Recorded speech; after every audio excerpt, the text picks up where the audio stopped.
दोस्तों, क्या कहूँ अपने जिंदगी के बारे में। वो लोग ही बिछड़ गए जो जिंदगी हुआ करते थे।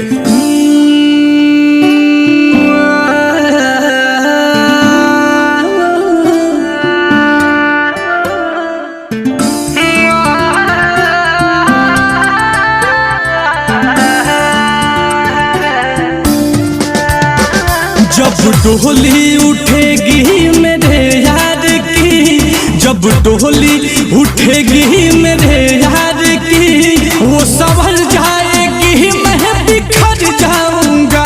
जब डोली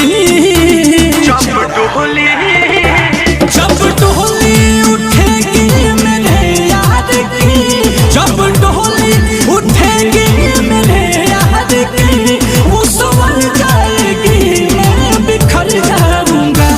आएगी जब बारात मेरे यार की, आएगी जब बारात मेरे प्यार की, ये तो सच है कि उस दिन ही मर जाऊंगा। जब डोली उठेगी मेरे यार की, वो संभल जाएगी मैं बिखर जाऊंगा। जब डोली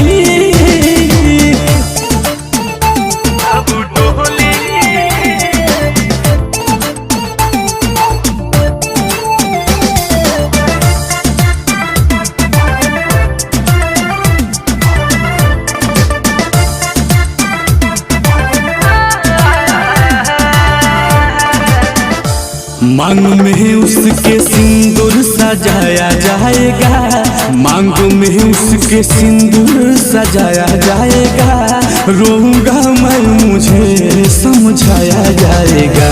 नैन मुझसे कभी ना मिला पाएगी, नैन मुझसे कभी ना मिला पाएगी। सामने उसके मैं तो कर जाऊंगा। जब डोली उठेगी मेरे यार की, वो संवर जाएगी मैं बिखर जाऊंगा।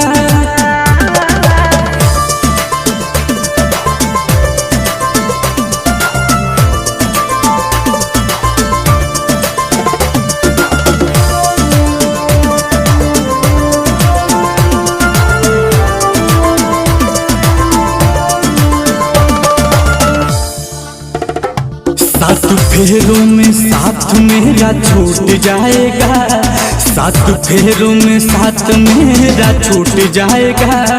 उसकी दुनिया बसेगी मेरा लूट जाएगा। दिल जो पत्थर हो जाएगा दिलदार का, दिल जो पत्थर हो जाएगा दिलदार का, मैं तो मर के भी हद से गुजर जाऊंगा।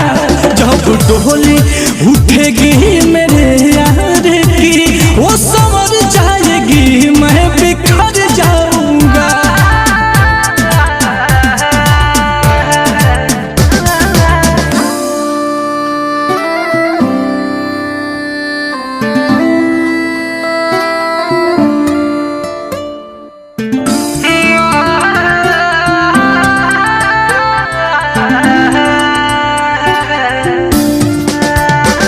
दास्तां दर्द दिल की सुनाऊं कैसे, दास्तां दर्द दिल की सुनाऊं कैसे। ऐसे मोड़ पे खड़ा हूँ बताऊं कैसे। साथ यह तुम बिहारी अब छूट जाएगा, साथ यह तुम बिहारी अब छूट जाएगा। नीरज मिल